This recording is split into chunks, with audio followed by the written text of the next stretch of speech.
जय जगन्नाथ दर्शक बंधु स्वागत जनाऊँगी आमर यूट्यूब चैनल को। आज मध्याह्न समय मो गृहिणी कौन व्यंजन प्रस्तुत कर आसतु जीवा।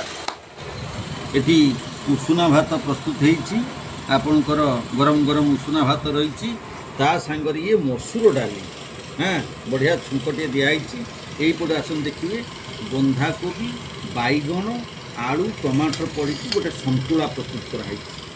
ये पटे देख कलम्ब शाग भजा कलम्ब शागर भजाटा ये देख ये कौन यहीटा हूँ सोयाबीन बड़ी आलू कषा ये रही सालड आपणकर काकुड़ी टमाटर पियाज लेंबूर सालड ये अच्छे आंब आउटे चिप्स रही आउटे गोटा कलरा सीझा यही प्रकार व्यवस्था आज मध्याह्न समय तेणु आपण मैंने देखु टे लाइक करूँ एवं कमेंट दिंतु एवं सब्सक्राइब करेंगे।